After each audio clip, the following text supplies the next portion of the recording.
will be your...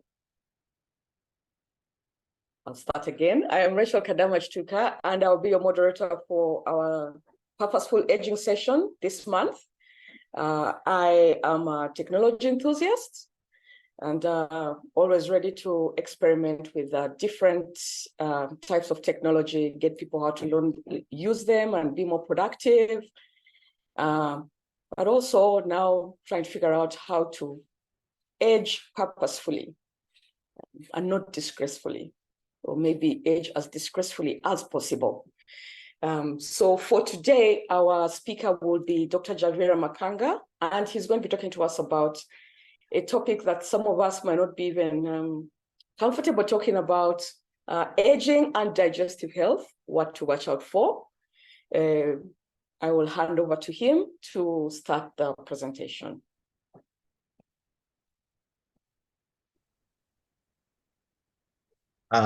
Thank you, Rachael, and good morning to you all. Good morning to all senior citizens here. Thank you for tuning in to this session. I think it's one of the last ones we're going to have for the year, I guess. A very important yet sensitive topic about digestive disorders and what to watch out for in the senior. Now, I need to place a caveat here. My area of specialty as a doctor is I'm a kidney specialist. However, the topic I'm going to discuss today basically looks at what we commonly see in our consult rooms as general doctors and specialists.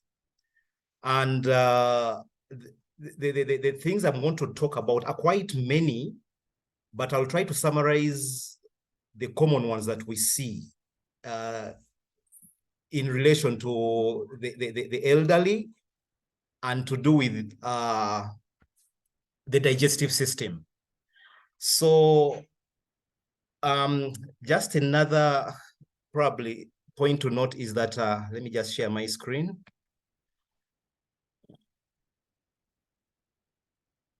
I need to make an apology. I think one of our neighbors, I think, is having an early Christmas celebration. So you might hear some background music.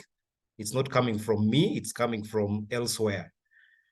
So our topic, like I said, is aging and digestive health, what to watch out for. And this is going to be my highlight. Just a brief introduction and a reminder about what digestion is all about. And then we'll just dive into a few common digestive disorders in the elderly.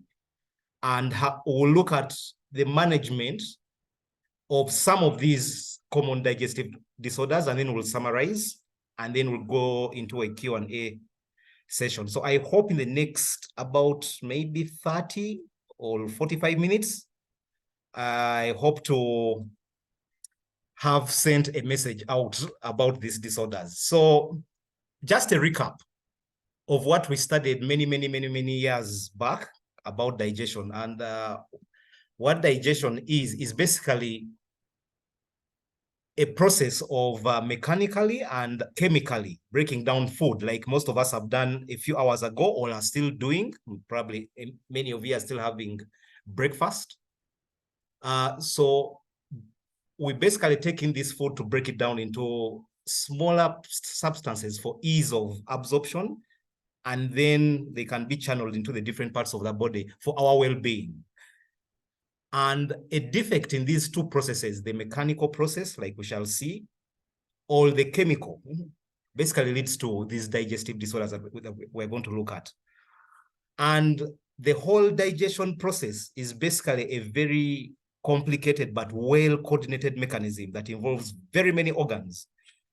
I know a few people who are probably non-biological in their careers will probably just look at digestion as the mouth, the intestines, basically that whole loop, but it's a lot more complicated than what it looks like. So there's a lot of interplay between many other organs like the brain, the heart, the blood vessels, the muscles, the nerves, like we shall see.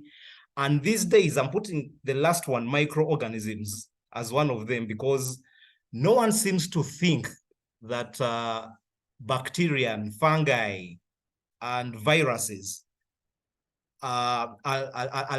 actually have some beneficial effects on us.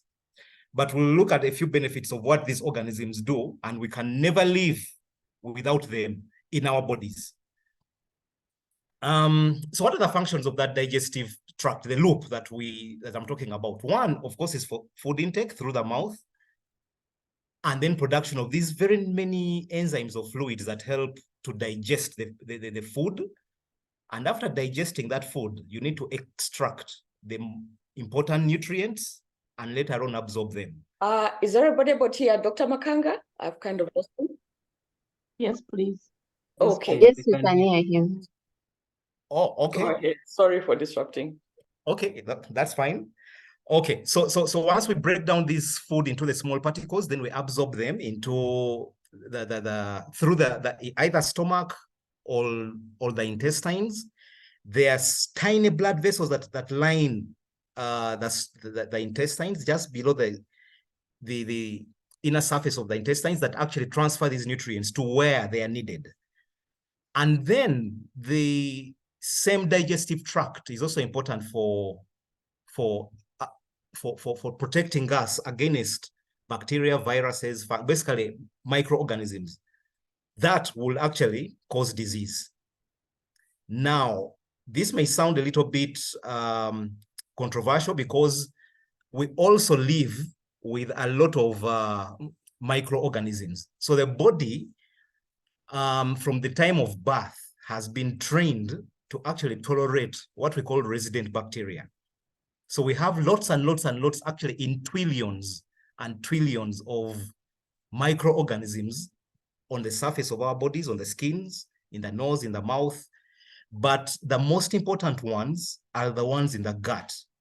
As a matter of fact, when you split a human being into the individual cells, you'll probably have a lot more bacteria in the gut than the individual cells that we are made of. And some people are beginning to think that these resident visitors that we have in our bodies are actually an organ on their own. So as we try to nourish all the other organs, when they tell you, please look after your heart, look after your liver, look after your kidneys, in the digestive system, we also need to look after these resident bacteria. Like we shall see, they actually do a lot of, they have a lot of benefits. Then lastly, after that digestion has taken place, there are lots and lots of unwanted products which we need to excrete as stool. So going forward, this is just basically a summary of what basically happens in the gut. So we start off, if I'm to use the cursor here in the mouth, of course, we all know what I talked about, the mechanical part, mechanical processing and moisturing of food. So the teeth, the tongue, and the muscles in the mouth basically process the food first. And that's the mechanical process. And then they mix the food with the saliva and a lot of fluids that are basically produced by what we call the salivary glands. Now, at the back of the mouth, there are muscles that we call the pharyngeal muscles, but I'll try to be as less technical as possible. Now, these muscles here basically propel the food down into this channel, into the stomach. And while in the stomach, of course, we know there are more chemicals there that will continue to churn the food.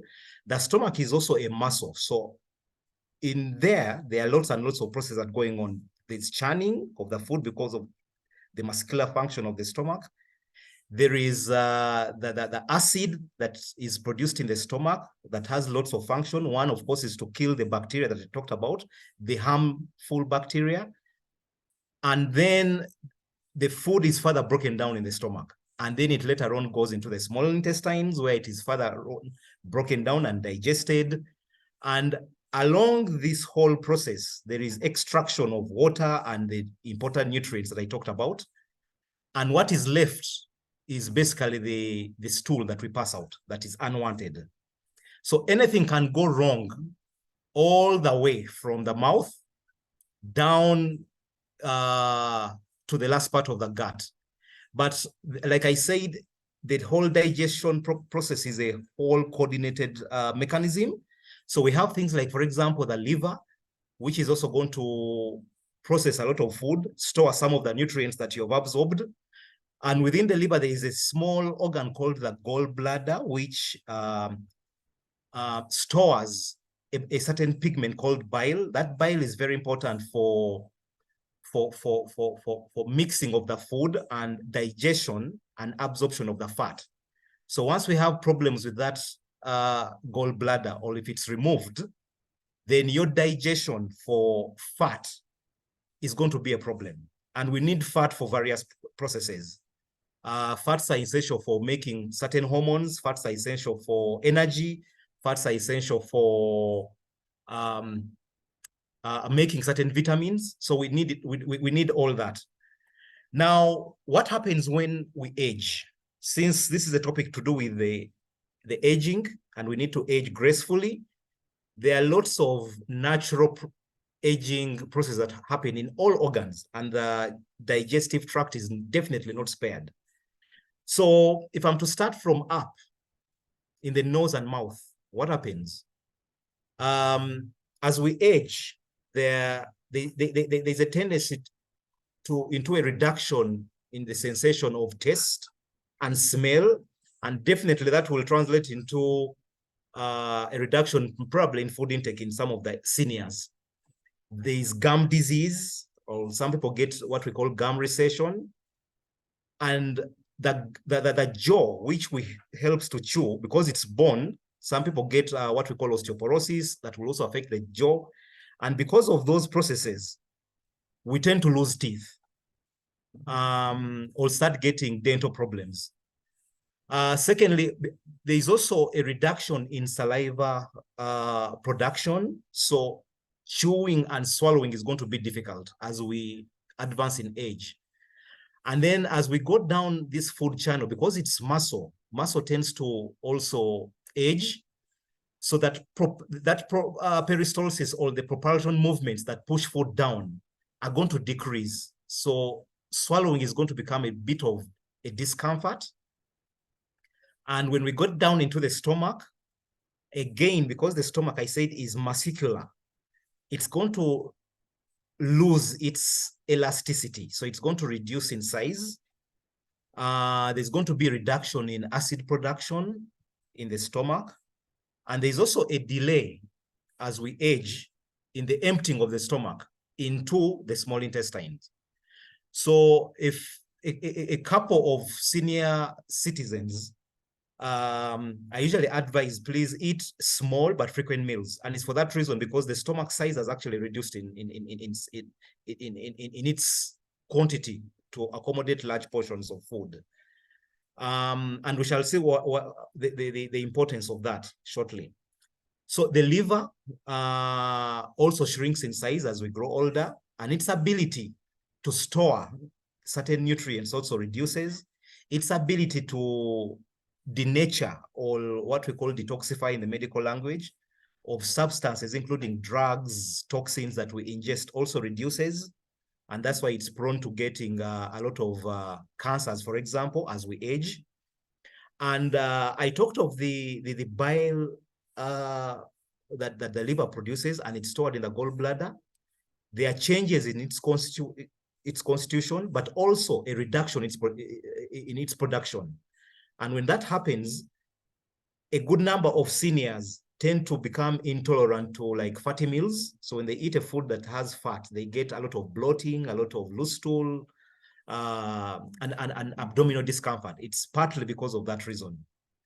And down in the large intestines, and this is very, very important, the large intestines tend to slow down their movements. And a lot of changes in these intestines also take place. Remember, I talked of the resident bacteria that we have. A lot more of those bacteria are actually in the large intestine. This like kind of beaded substance here, the pink one, that's the large gut. It has billions and billions of those very good, what we call the good bacteria that we need. Now, those bacteria help to protect that gut from changes in, for example, in the DNA damages. So when we alter that, the presence of those bacteria in that, mainly in that large intestine, we are going to be predisposed or at an increased risk of getting cancers like cancer of the colon that I'm sure many of you have heard about. But also that bacteria in the gut helps us digest certain foods that we are not able to digest. For example, when we say eat lots of vegetables and fiber, which we are going to look at shortly, fiber is not usually digested by us humans. But these bacteria, the resident friends of ours, tend to break it down for us. And when they break it down, they produce lots and lots and lots of beneficial substances that many of which are actually protective in cancers. They also help us to produce certain vitamins that we are not able to synthesize by ourselves. And those same bacteria also help to digest other food substances that the body's chemicals may not be able to digest. So they are very important and we need to look after them very well. So again, so anything that compromises any of these processes is definitely going to bring about changes in the digestion that I'm going to talk about and the conditions that we're going to highlight here. So in addition to that diagram that I've talked about in the mouth, like I said, there's loss of teeth, there's gum disease, there's reduction in saliva production, and there's reduced taste, because your taste buds, as we grow older, tend to change and probably get damaged by various issues like infections, drugs, and lots of other conditions that we shall see. I mentioned quite a lot about the stomach. There's the reduced mucus layer, which protects us from the acid that is produced in the stomach. The size is going to reduce in the stomach, so you need a lot more small portions of food. And of course, I mentioned that there's a reduced food emptying in the stomach. This is just a recap of what I mentioned. Now, when we lose teeth, of course, I'm sure there are a number of seniors here who are basically like this other cartoon here that are now using dentures to eat. And the problem with the dentures, well, they're good and bad. Of course, there's the cosmetic part of it, but the sensation to chew food is not as natural as the natural teeth. So a few seniors tend to eat less when they have dentures. And that, of course, will affect the digestion downstream, like we'll see. Many of them will opt to eat, for example, refined foods because they are soft, they are easier to take. But those refined foods have less of the fiber. And the fiber, like we shall see, is very important in the digestion and preventing certain conditions like constipation, like we shall see. So again, in the large intestines, I mentioned that there is slowing down of the bowel movements. And because of that, of the slowing down, then you're going to get things like constipation. Then we have what we call weakness of muscles that develops as we age. It's much more common probably in the females, but it does happen in the males. The pelvic muscles, or the muscles within that hip area. Those are some of the muscles that help us to like propel the stool out and expel it. They also will help us do the same for the urine. So anything that is going to affect those muscles, including the abdominal muscles, is going to affect the expulsion of food, the mechanical process that I talked about. And again, because most of the seniors above 60, a good number, probably 2 or 3 out of 4, are going to be on some kind of medication. These medications tend to affect the bowel movements and worsen the digestion process. And we're going to see a couple of medications that can affect this movement. So how common are these disorders in Uganda here? I will not quote statistics from out because probably that's not so relevant here. I did not come across absolute figures because this is a wide topic. And like you've seen, it affects basically from the mouth to the food channel of what that called the esophagus, the stomach. However, when we see patients in our clinics or hospitals, it's one of the commonest symptoms that we see among the elderly. And these symptoms are going to come in various forms and various complaints that we're going to see. And there are usually multiple factors associated with them. And majority of the times, or most of these symptoms are actually indicating some kind of underlying condition, sometimes major, like we are going to see. So we don't take any digestive disorder in a senior lightly, not just a senior, but even any other person. But for the sake of this talk, because we're talking about seniors, we don't take any digestive disorder very, very lightly. So what are the conditions associated with digestive disorders in the elderly? And like you can see, the list is just too long, and there are many that are missing out here. But commonly, these disorders are going to happen in patients with diabetes, high blood pressure, liver disease, heart disease.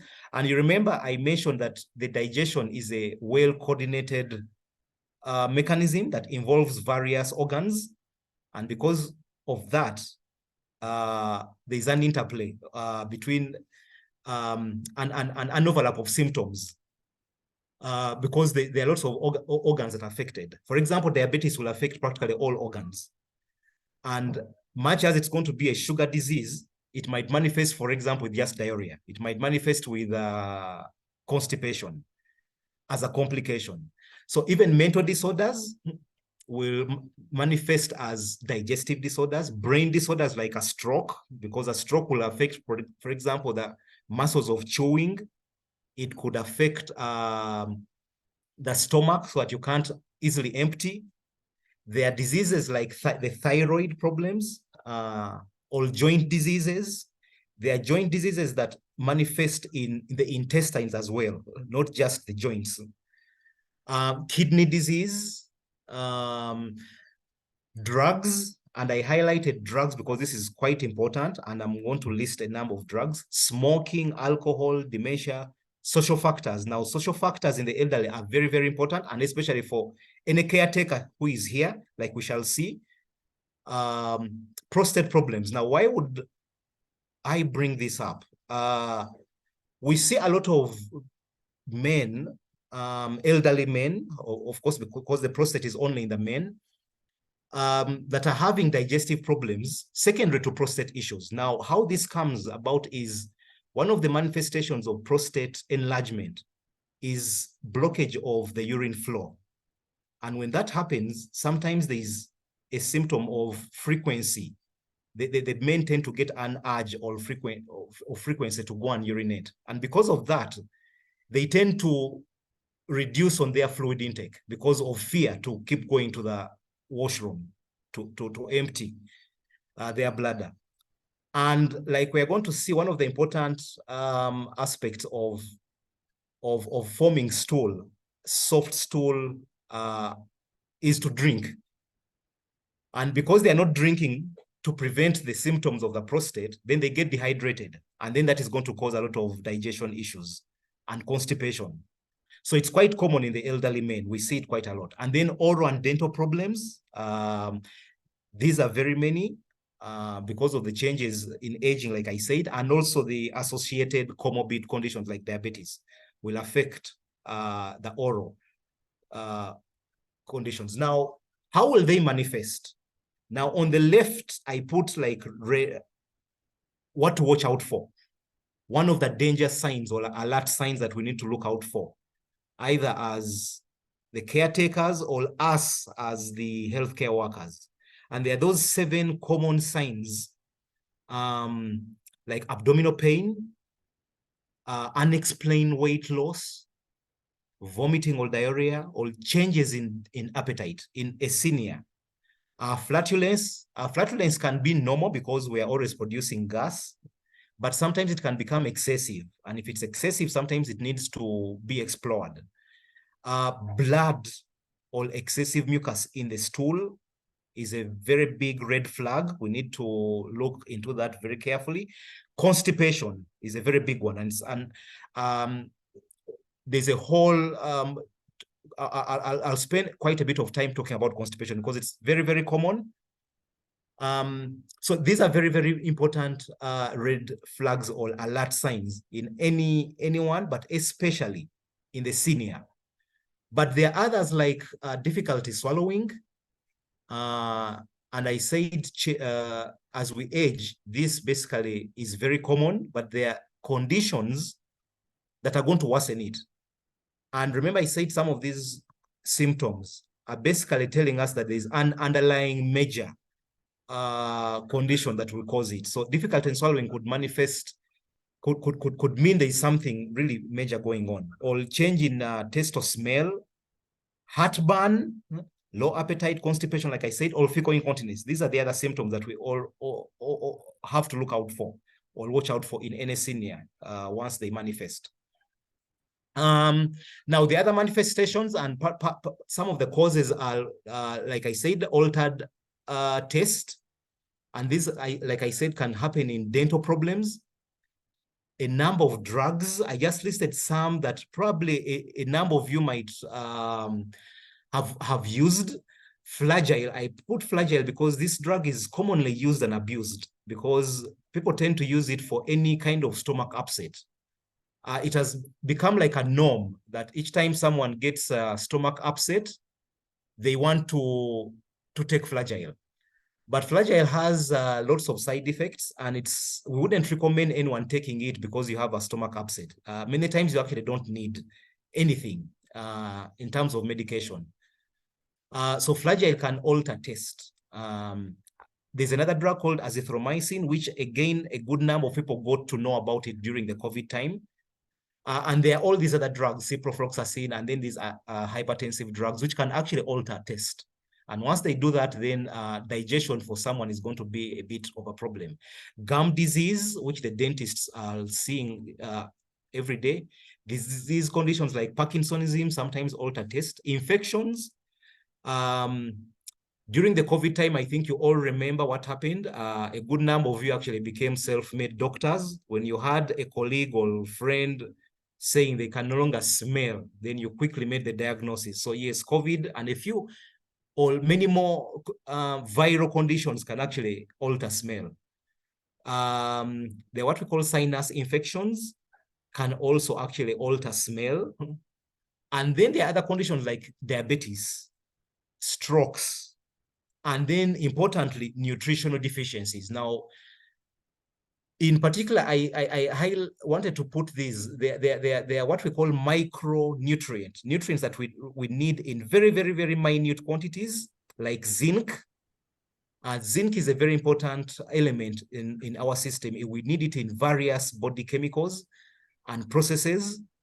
And one of the functions it has is to boost the sense of taste and smell. And if you remember again in COVID, for those who used to get problems with sense of loss of smell and taste, they were actually given zinc tablets. It was partly to basically boost those receptors for you to regain the sense of smell and taste. And then there are other vitamins like the B vitamins, especially what we call vitamin B12. So, and the management for that basically is to manage the actual condition. If it's a dental problem, the dentists know what to do. If it's a drug problem, then we have to switch to another friendly drug or reduce the dose if that drug is actually needed. And then we do some kind of vitamin or micronutrient or supplementations for many people. And then we need to manage the primary disease of what we think might be causing the condition. Now, the other one that, like I mentioned, is heartburn. Now, heartburn is quite common in very many people, but much more common, like I said, in the elderly. And how it comes is, I'll try to use cartoon here to explain it. Now, when food comes from the stomach high up here and then gets into the stomach, As you chew, we have this, what we call the sphincter here, or it's a small muscle. It's a ring of muscle that is supposed to ideally remain closed, and not just closed, but tightly closed at any one time, so that contents in the stomach here do not run back where they're coming from. All acid that is produced in the stomach does not go back, or doesn't go into the higher centers, into the mouth. So as we age, remember I said this whole muscle here also weakens, and this ring, that one that is circled here with this yellow arrow, kind of weakens as well. And what happens is the contents in the stomach here tend to flow back, and that's what we call reflux, and it's quite common in the elderly. Now, the natural aging process might actually cause it, but there are many other conditions that are going to worsen it, and actually even open it further. And what are those? One of them is smoking. I know there are a few seniors who have aged into their senior years smoking because it's a habit. And what smoking does is that it's going to first of all increase acid production. It's going to weaken that muscle. So you're going to essentially have an open channel where you're not locking up things in the stomach to stay in the stomach. So they're going to keep going back into the upper part of the digestive tract, and sometimes into the mouth. And some of these people will present with things like a hoarse voice, or throat irritation all the time, which is made worse by lying flat, because essentially you're like, it's like a jerry can full of water with the lid or the cover that is not on, and when you tilt it, everything pours out. And this is what is going to happen here. So the other things that are going to worsen this is going to be like having a large meal, especially late at night, and then you immediately go and lie flat because everything is going to pour back. Very fatty meals, because fat on its own induces a lot of acid production. And once it's open, then the same effect is going to happen. And then there are things like the drinks, coffee, alcohol, ginger, are also going to do the same effect. They are going to increase acid production, but they're also going to worsen this muscle here. They're going to weaken it further. Chili, for those who love chili, it's going to be the same effect. Now, we don't tell people go off it entirely, but we want to tell them to be aware that when you indulge in a lot of alcohol intake, in addition to all the other effects it has, for example, alcohol on the liver, on damaging the tongue, the throat, and all that, it's also going to cause this problem. Now, there are drugs, very common drugs that we use on a day-to-day basis that are also going to cause problems in the stomach. There are particular painkillers, including aspirin, that many seniors, I'm sure even on this forum today, are taking to prevent clots or strokes. But aspirin is an acid, so it's also going to add on to the acid that is already in the stomach to cause problems. And sometimes when it's causing that, then we have to change the aspirin to another drug that is less corrosive. But there are also other painkillers like diclofenac, brufen, Indoseed, for those who, I know many people are using it for other purposes, but the senior citizen who uses them quite a lot in managing joint pains, for example, might relieve the joint pain, but will cause problems here, and then cause indigestion problems. So you're healing one problem, but causing another bigger problem somewhere. So we need to be aware of all this. And then there are pressure medications that will control your blood pressure very well, like nifedipine, for those of you who are on it, or amlodipine. But what they do, because the way these drugs work is that they relax muscles. And this other muscle I talked about will also be relaxed in some of the seniors, and food will definitely roll back into the mouth. So how do we manage this? One is to, of course, identify the trigger by assessing the cause. It could be excessive smoking, it could be maybe having large meals late at night, it could be the coffee that I've talked about. So you want to assess what the possible triggers could be. or if it's drugs, then you need to adjust the medication. But then there are drugs that we may use that we call antacids, and there are very many on the market. There are those that are in tablet form and those that are on, in solution form, in form of magnesium or aluminium suspensions, but we shall see their problems shortly if used excessively. And then I highlighted something here in red of their drugs that end with prazole. So omeprazole, I'm sure some of you have heard about those drugs that we use to reduce acidity in the stomach. Now, these drugs were designed during the manufacturing process and what we call clinical trial process to be used for a very short duration of time. Ideally, they should not be used for more than 2 weeks. But many times, people are self-medicating them for even up to 6 months or even up to a year. Someone tells he's on these drugs for basically has made it like a habit to take them all the time. Now, they have their own problems. Among them is they increase the risk of fractures in the elderly. They can increase the risk of kidney disease. They can actually worsen your blood pressure in many of the elderly. But also, very importantly, you remember the resident bacteria that I talked about? When you completely suppress the acid in the stomach using these drugs for a long period of time, then you affect some of the bacteria that can survive in that acid environment. And like I said, these bacteria are important for part of the digestion.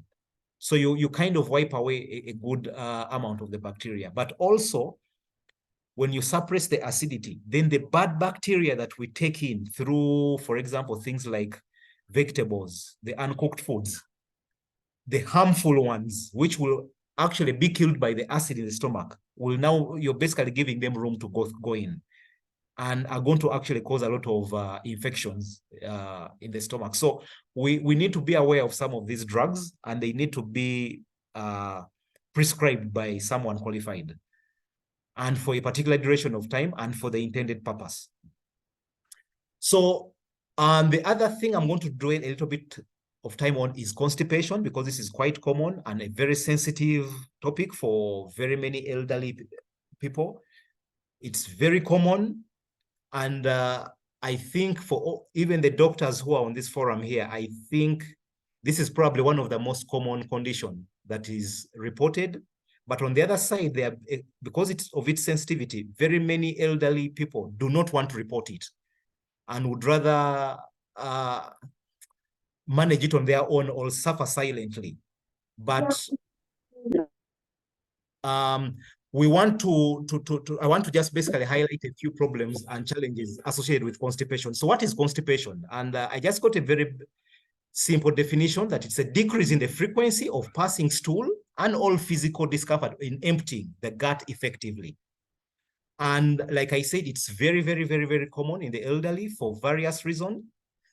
And the basic problems are basically two. One is obstruction to flow, or there is a slowness in the transit time of the contents in the intestines. Remember, I said as we age, naturally, there is a slowness in flow of food through the gut. So sometimes it might get slower because everyone is different. There are those elderly citizens where the process will be even slower than others, and that will cause constipation. So things keep building up and they get constipation. For obstruction to flow, of course, this is where there is mechanical obstruction, especially in things like cancers in the elderly, where there is mechanical obstruction, and that will cause constipation. But there are other causes that we are going to see, and one of them in the elderly, because of the increasing age and the comorbidities, joint problems, there is a lot of inactivity in this age group.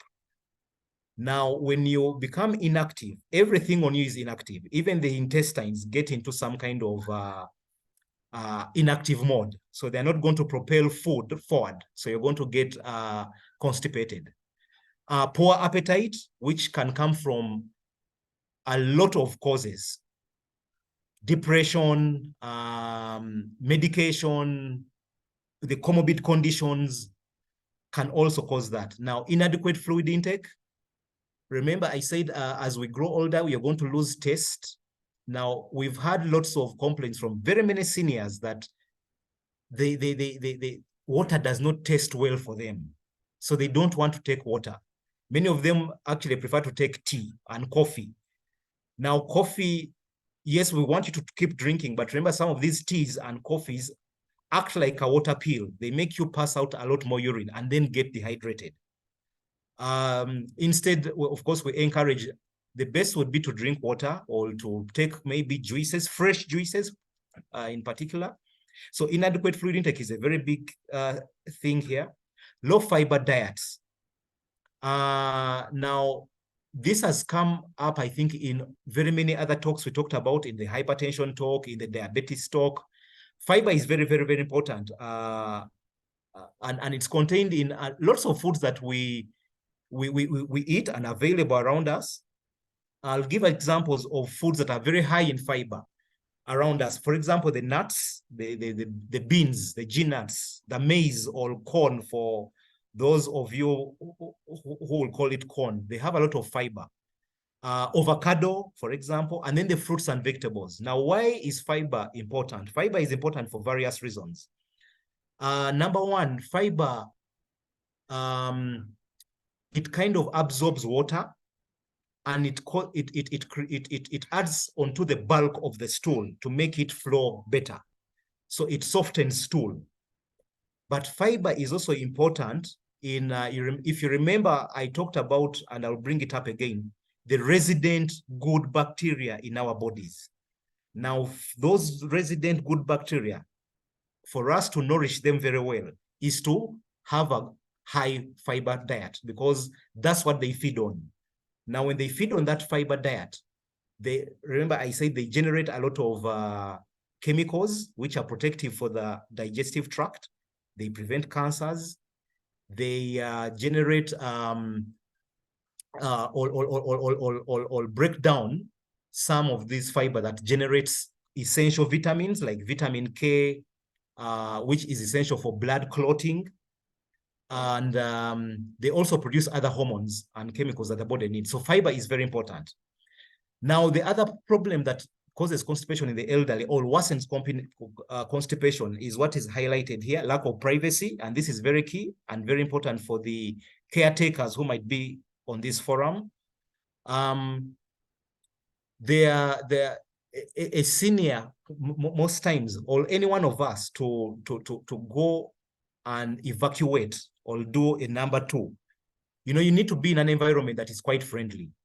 So many times you're going to, there are a few of us who have picked up our seniors from their primary homes in the villages and bring them probably in town in a small apartment where there are lots of people, maybe children, and that definitely is going to affect the senior mentally, and that privacy alone interferes with them going to actually evacuate. So the constipation is basically going to just be made worse by them. So during the evaluation process, we look into that very critically. Tumors, like I talked about, the older we get, the higher the risk of getting some of these tumors, including the ones of the colon or the large intestines. Depression and dementia, I mentioned, are one of the other causes of constipation through various ways. One of them, of course, when people are depressed, they tend to eat less, they tend to drink less, so they are dehydrated. Disease conditions, like I mentioned earlier, diabetes, thyroid, heart, kidney problems, stroke, and spinal cord injuries, and these are quite common in the elderly because of the aging process, because of the frequent falls that they get, and those are going to affect the nerves that supply the muscles which propel food. And remember, again, if I'm to recap, that the digestion is a well-coordinated process that involves various processes, including muscles, nerves, the brain. So if anything along that pathway is affected, it's going to definitely affect constipation. And then drugs. And which drugs here? There are pain medications that we commonly prescribe to the elderly. Some of you have heard of what we call codeine. or morphine, or tramadol. Now, these are good because they won't cause the heartburn and acidity, but they're going to cause constipation. So when we prescribe these medications, many times we have to follow up with something that is going to relax the bowel. Or if you self-medicate with these medications, then you need to know that they are going to actually cause constipation. There are blood pressure medications that many of you seniors are taking. Again, the examples are nifedipine and amlodipine, but there are many others. And I'm highlighting them here, not to give a warning that if you're on these medications, please stop them if you have constipation. No, there's a way we manage the constipation when you're on these drugs.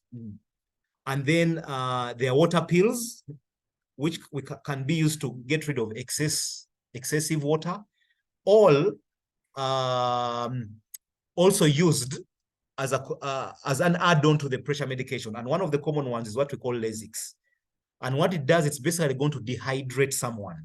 And once it dehydrates you, then you're going to pass out hard and very hard stool. So there are antacids, drugs for treating heartburn or ulcers. Many of those drugs have what we call calcium or aluminium, and these two agents, calcium or aluminium, can actually cause constipation. Now, this brings me to the last one, the calcium supplements and iron supplements, which we issue quite a lot to the elderly because they are losing bone. And they need the calcium supplements. But the calcium supplements can also predispose to constipation, just like the iron supplements. So again, for the caretakers who are managing patients, you have to be aware of this, especially with the drugs that the senior is on. So what are the complaints of constipation? Of course, one is the passage of hard and dry stool, infrequent passage of stool, straining at stools. Some will get nausea and vomiting. There could be abdominal distension, and this can actually come in when there is mechanical obstruction, like in the cancers, headache sometimes, and low appetite. And then there's that desire not to go and defecate because of the pain probably associated with it.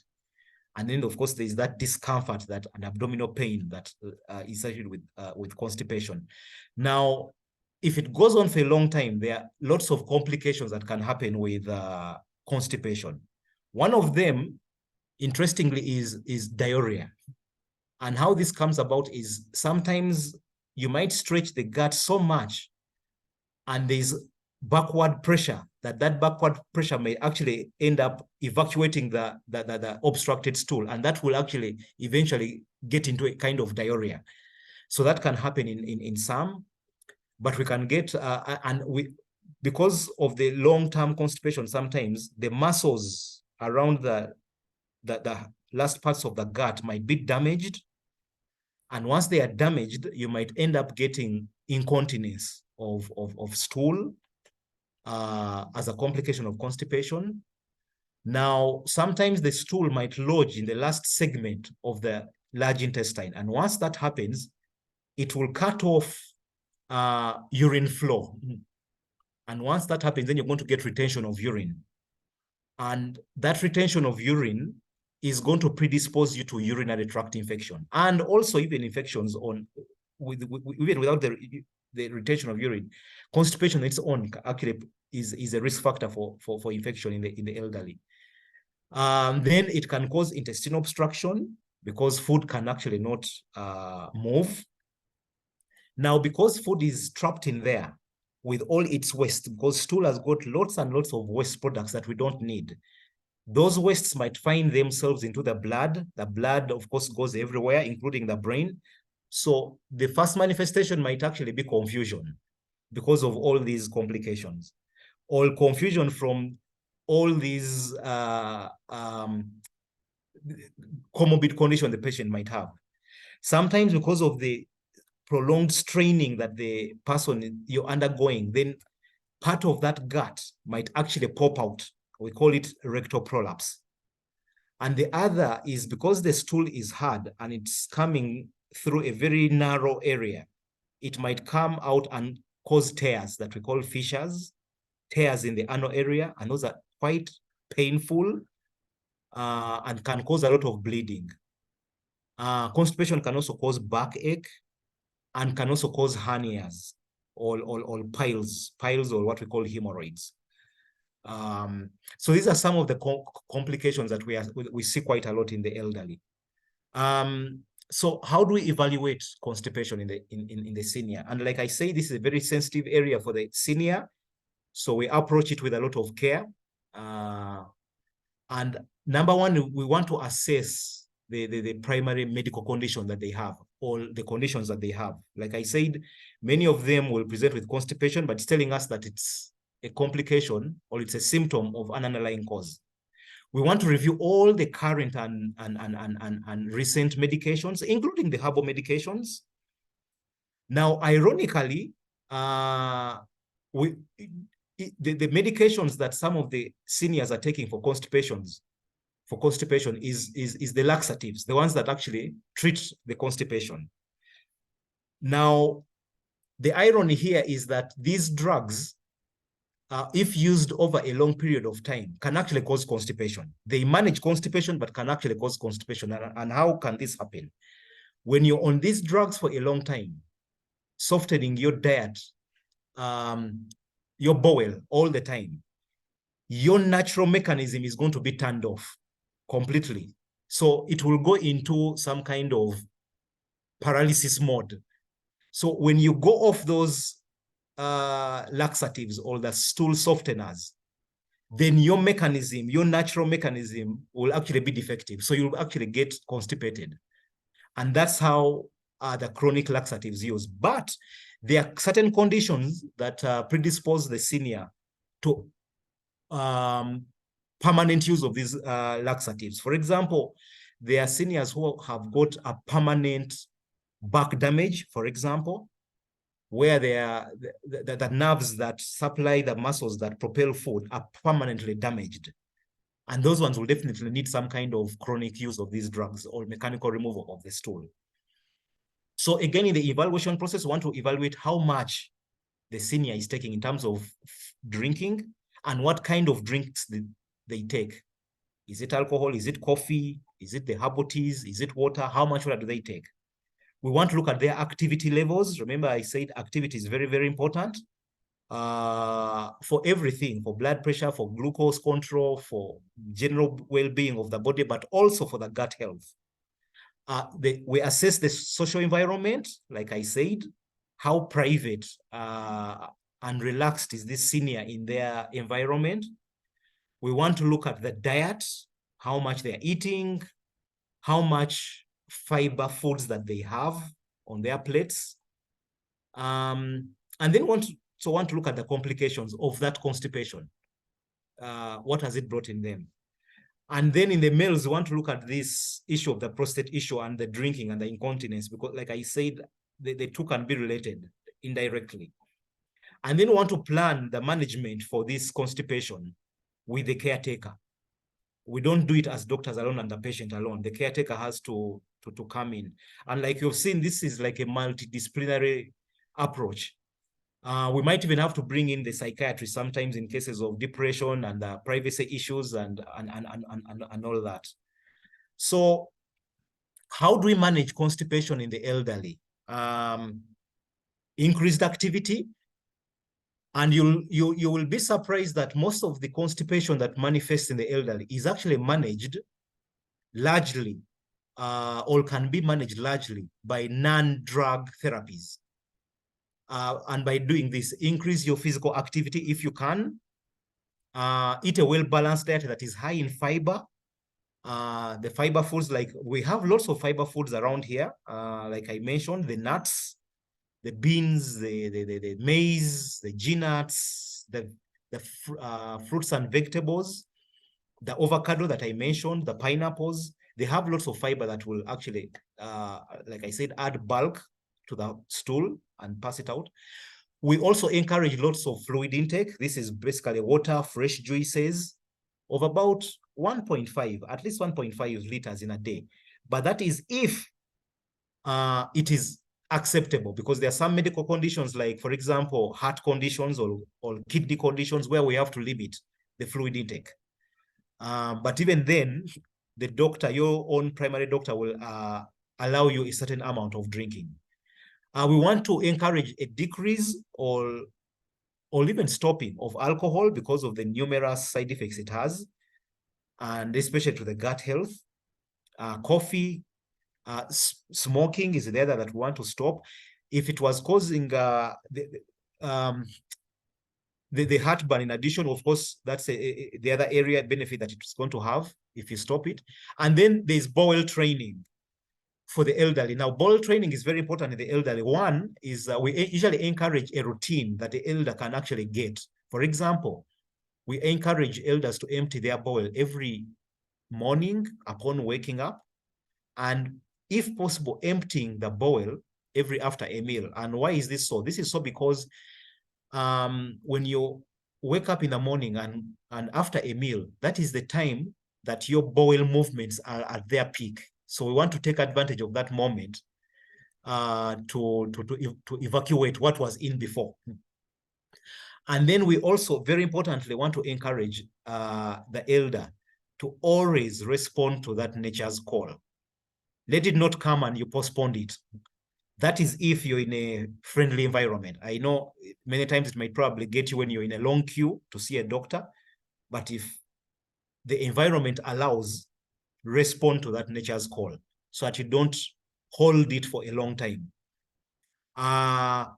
For those who can still sit comfortably on, and those who can have the modern bowel toilets, the semi-squatting posture is the recommended, preferably if you have the footstool to kind of raise your leg and you're in a kind of squatting posture. I know this is very difficult for most of the elders because of the joint problems, but that posture basically allows you to empty the bowel effectively well, as opposed to the sitting posture. You will still empty, but not as effective as the other semi-squatting posture. So the drug management, for once that part fails, then we get into the drug management, which are those laxatives, and they are liquid formulations and tablet formulations. And then we want to I didn't put the examples because there are quite a number, and they will depend on your other drugs that you're taking and your comorbid conditions that the doctor, your primary doctor, is going to assess, because they also have their own side effects. Sometimes if you use them excessively, then they might actually throw you into diarrhea, which diarrhea is now going to cause more problems, indigestion, because the food is going to just run through. You won't be able to have time to absorb the nutrients that you need. So we need to be careful when using the laxatives. And this goes out to especially the caretakers, because sometimes they probably buy them off the shelf in the pharmacy and then medicate them for their patients. But do this in collaboration with your primary care doctor. So sometimes the constipation might not be managed by the two, and then we have to actually go in and mechanically remove the impacted stool. And it's done quite a lot for many elders, especially the ones who have been hospitalized for a very long time. So that's the other last resort. So I want to wrap up. I know it's a very big topic, but I thought these were the key issues, that these disorders are quite common in the senior, and many times, like I said, they could be a symptom of an underlying major condition that needs to be addressed, not just that particular symptom that the senior has manifested with, and can be caused by various medications, because most of the seniors are on many medications. So we need to evaluate the medications, and management is multidisciplinary, and it must and always involve the caretaker. So constipation in the elder is very, very common and very preventable. Just like the other digestive disorders are preventable or manageable, or at least you can live happily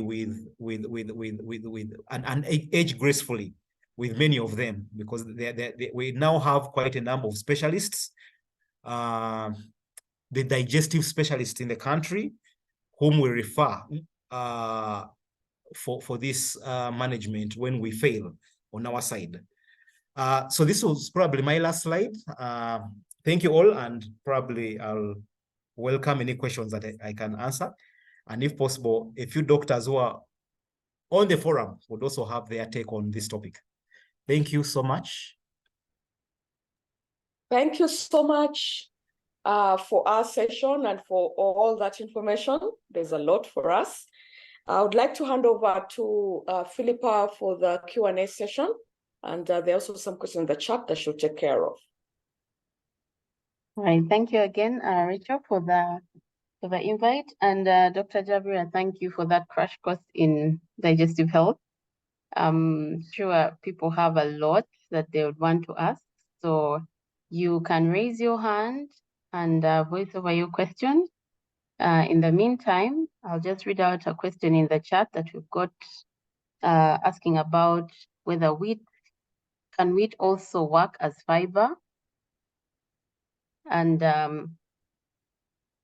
yes, you could take that as we wait for more questions or for people to raise their hands and ask questions. So wheat in its natural state has a lot of fiber in it, a lot of it. The refined wheat removes the fiber. So all these refined wheat products that we're eating, most of the breads that, for example, we buy from the supermarkets is wheat, but with minimal fiber in it. So it will only worsen the constipation.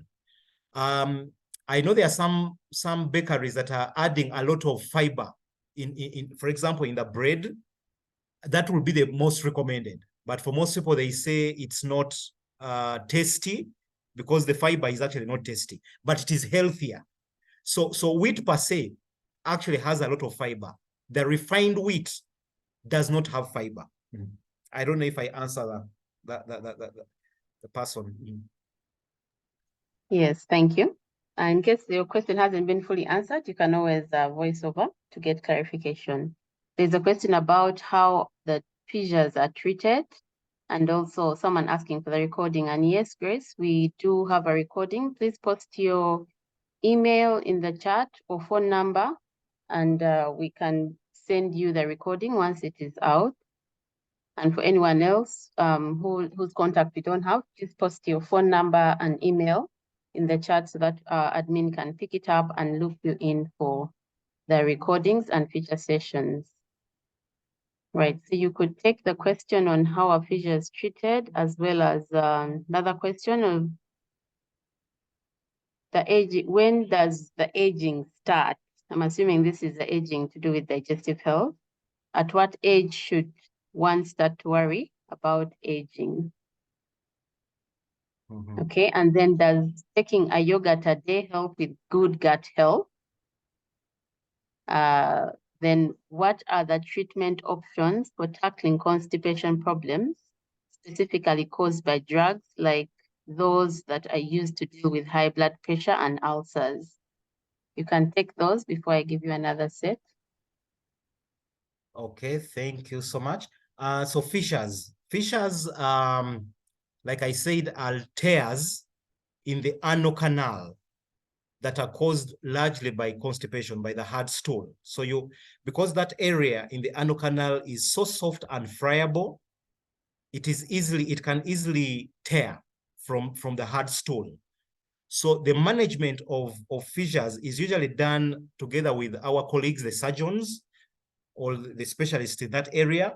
But by and large, it's a whole comprehensive care. One, we manage it with lifestyle changes, like I've mentioned here. Take lots of drinks to soften the stool that is going to come out, so that you don't extend the tear. Basically increase your fluid intake, increase your fiber intake. Then we use stool softeners, so that the stool coming out is soft, so that it doesn't worsen the tear. Thirdly, we might consider an antibiotic if, because the tear is now giving you a direct communication of the bacteria. Remember, I said there's a lot of bacteria. That good bacteria that is in the gut can now become actually notorious if it gets into the system. So when we get those fissures and there's a direct contact with the blood vessels there, then that bacteria can actually penetrate and get into the bloodstream and cause very, very, very severe infections. So sometimes we consider putting an antibiotic, and then the surgeons have various ways of managing it. Sometimes they enlarge the area so that stool can pass comfortably. Occasionally, they might do other surgical procedures, which I may not go into detail with, but it's basically a whole comprehensive treatment, and they are treatable. The other question is about when does aging start? Now that's a bit of a tricky question, but aging, depending on the organism, but I think from the time we are born, we start to grow and age. So the aging process comes in different aspects. There are areas that will age faster than the others. So, but I would say from around age 30, then most of your organ systems are beginning to show signs of a gradual and basically gradual slope aging process. And by the time you're like 50, most of the aging process is already in play. Now, there are conditions that quicken that process. There are conditions that slow down the process. The conditions that quicken that process are all these bad behaviors, all things that we know: alcohol, smoking, the unhealthy eating habits. All those are going to basically, all disease processes on their own will basically quicken the process.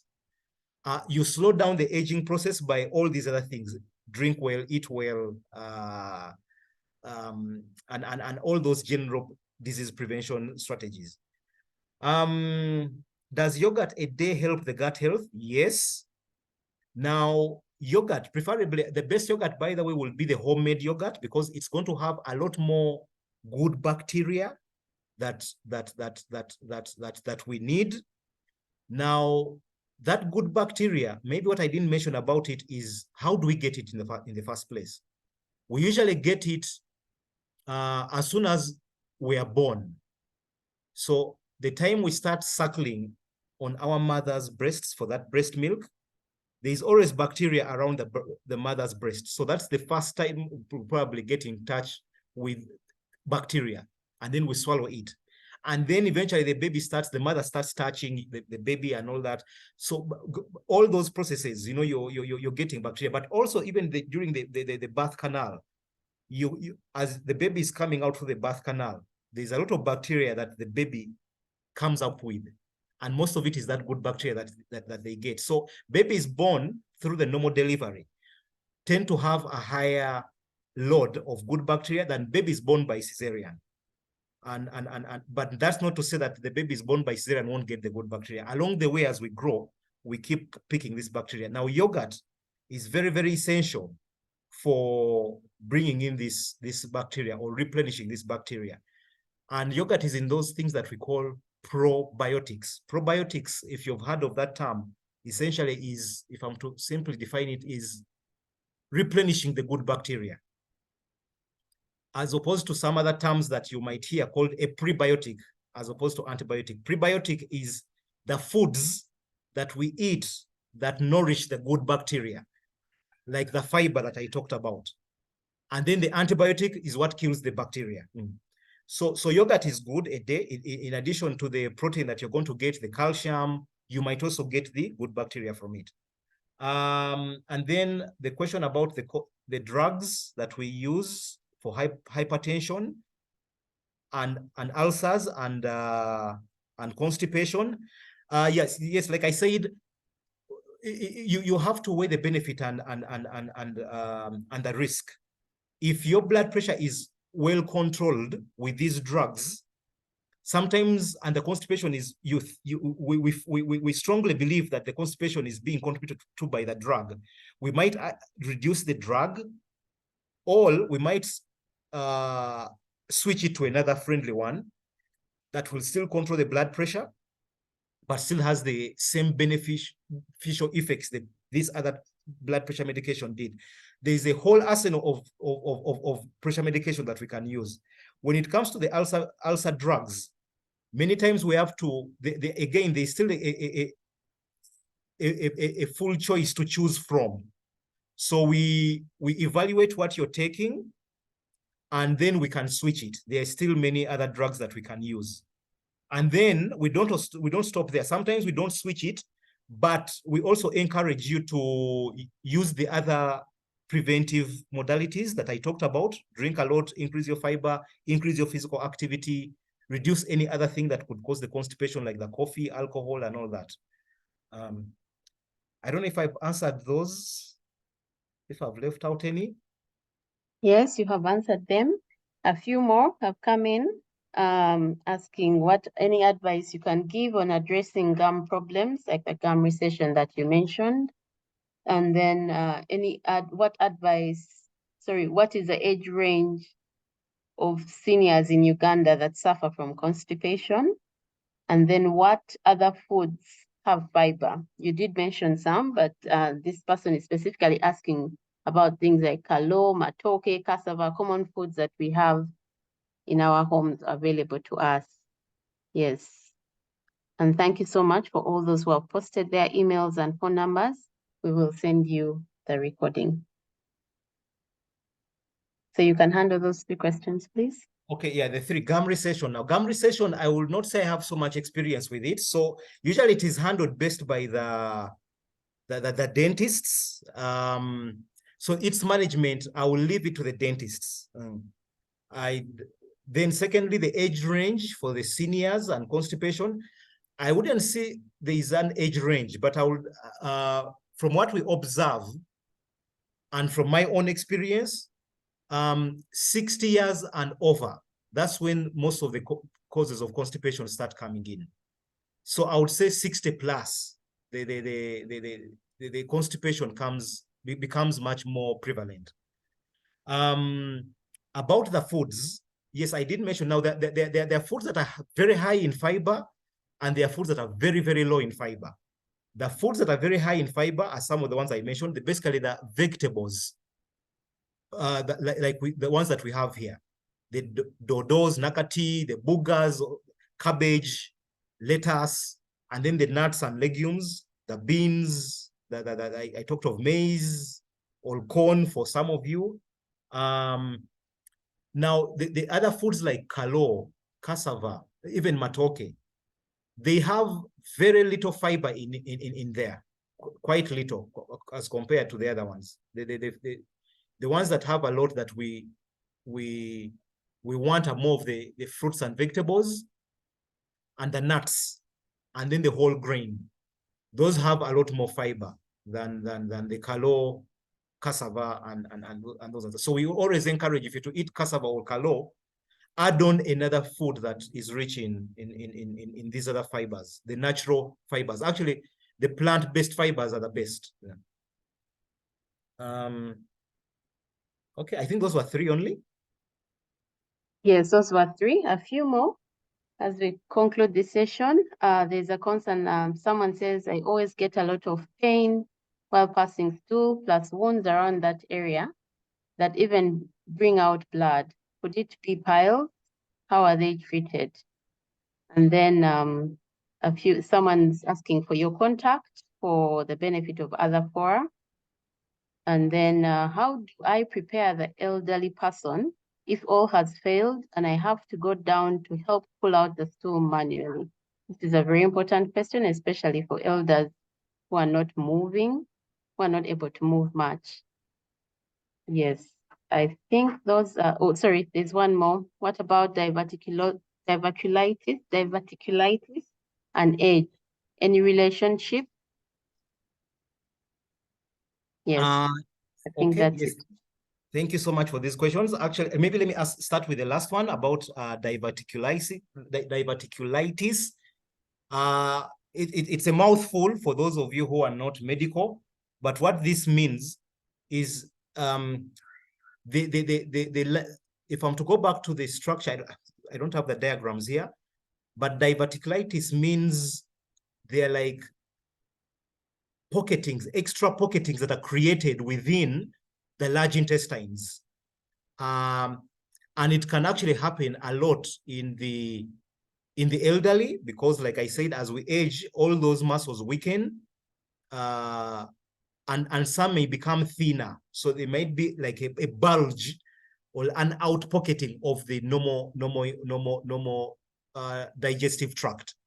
And it happens quite a lot in the elderly. They're the ones who are more prone to it. And it has very many complications, because it can, as food is going down the whole tract, some food lodges into those outpocketings and can cause a lot of infections. So the management is done by, again, our colleagues, the specialists in that area, the gastroenterologists, which will involve both non-drug and surgical procedures. Sometimes the severe form, they actually identify that section that is affected and then cut it off and then rejoin the other sections. But those are the severe ones. But many others are basically managed by drugs and changes in diet. The other was about someone who with wounds and blood. The causes, again, are quite many. Of course, constipation could be a predisposing factor to that. And because the constipation, it's possible that you might be having piles or what we call hemorrhoids in there. So it's best if it's physically evaluated by your primary doctor, because many times we need to look at what's going on there and see exactly what's going on. It could be a pile, it could even be a tear, a fissure that I talked about. It could be an allergic process going on there. There are some people who react, for example, to different toilet papers, and will cause wounds around there. So it's a possibility. So it's best if you get a thorough evaluation from a healthcare provider. There was a question on about if someone dealing with an elder, and if they're to do a manual removal. I think this is probably coming from a caretaker. There are various ways of doing it. There are those who have actually used, back in the day, people used to use a lot of soap enemas, what they call soap enema. But sometimes soap can be very corrosive to the area in the anal region. So many times you might actually manually remove it using a glove with a gel that we call that lubricates the area. You first lubricate the area so that as you're manually removing, it's nice and smooth to pull it out. There are also other drugs that we can use that have been modified from the soap concept that we can actually apply into the anal area, that kind of soften the stool from up, and it will come out. That's how fast science has gone, and many other methods. But those have to be, a doctor has to like prescribe them, maybe after even a careful evaluation. But if you do it from home, then maybe first lubricate the area. Maybe sometimes with the neutral Vaseline, if that's what you have, and then you try and pull it out manually. Yeah, I don't know if I have any other. I think that was it. There are a few questions about legumes. Someone who can't eat legumes because of bloating, and then what advice you'd have if they can't eat the legumes, because we're looking for fiber, how to increase fiber. And then cowpeas may cause stomach pain in my household members, including the elderly. What advice you'd give to that one? There's a quick one on, can you give an elder hot or warm water to fight constipation. They may find room temperature hot and not palatable. What you'd have to say about that? Okay, thank you for whoever brought up the question about legumes. Thank you. I think I missed mentioning it earlier. Legumes are a good source of fiber, and like you said, some of them will cause bloating. Yes, they do, like the beans. Now, fiber is actually classified into two. There are those that we call soluble fibers that are going to be absorbed, and the non-soluble fibers. The non-soluble fibers are for example, the vegetables. Because we can't digest those. So those are non-soluble. And they're the ones actually that will add bulk to the food. The soluble fibers are the ones like the nuts and the legumes, because we absorb them. And those soluble fibers are actually the ones that nourish the good bacteria that I talked about. So for the soluble ones, sometimes if eaten in excess, the insoluble ones, the vegetables especially, can sometimes actually cause a lot of bloating and gas because they are not digested, so they ferment. Now, sometimes what happens, this excessive gas can also happen if you've interfered with your gut microorganisms, because these microorganisms sometimes help us to break them down. So if they can't be broken down by the microorganisms in the gut, so they're going to spend a lot more time in the gut, and then they ferment and cause a lot more gas. That's one of the reasons for the bloating. The other is if you're eating excess, and then there are other people who generally, probably genetic predisposition, produce a lot more gas than others. So for those probably who are producing a lot more gas from legumes, you could probably try out the other foods. For example, the avocados, which do a lot less gas, or the nuts. But also, right now, there are like foods that are out, not commercially prepared fiber that you can actually get in the supermarkets that could help as a fiber supplement.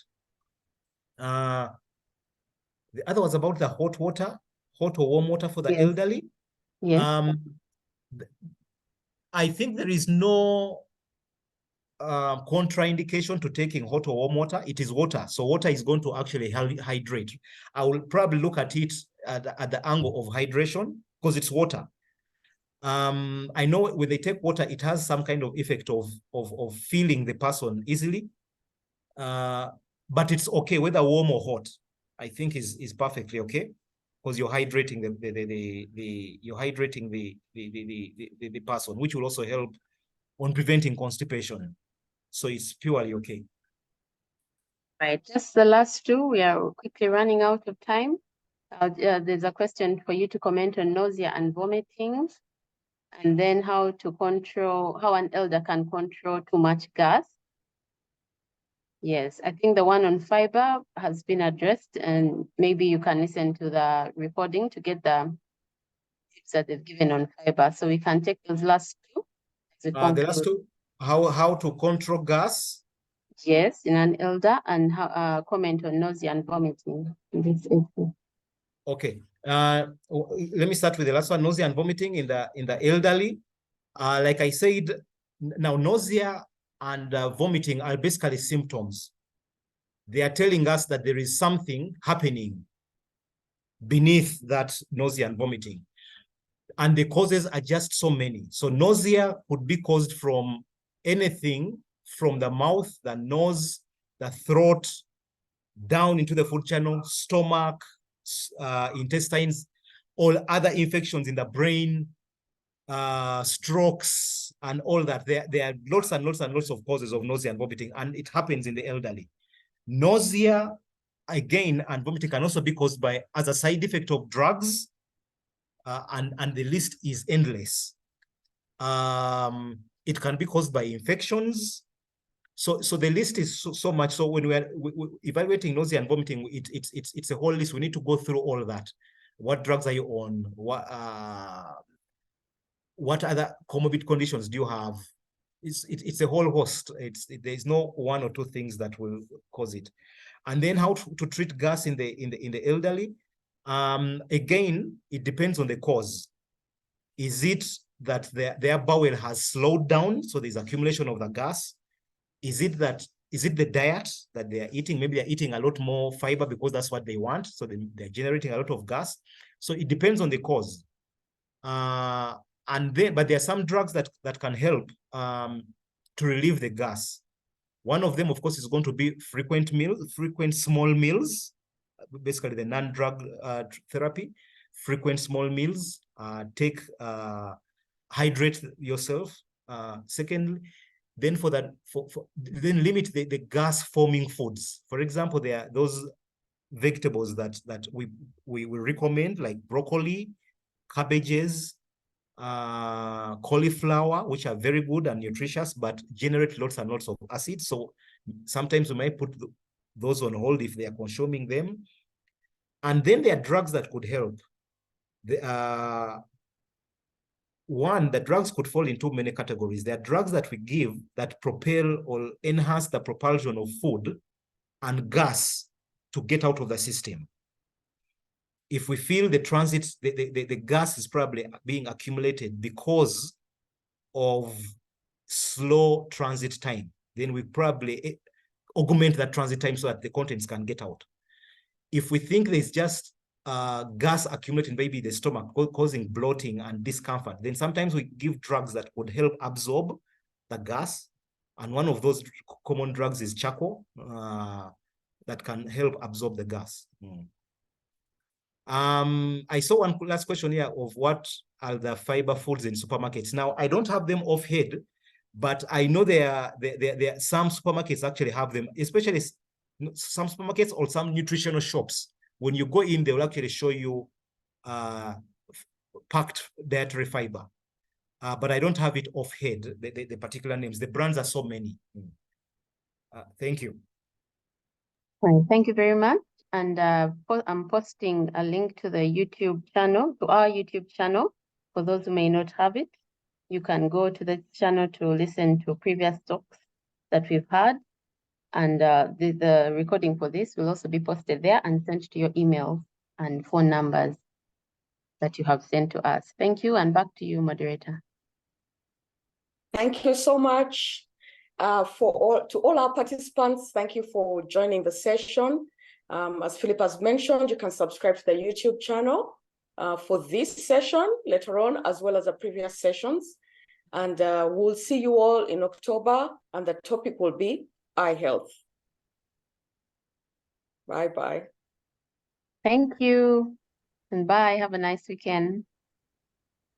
Thank you too, and bye. Bye-bye, thanks. Bye-bye.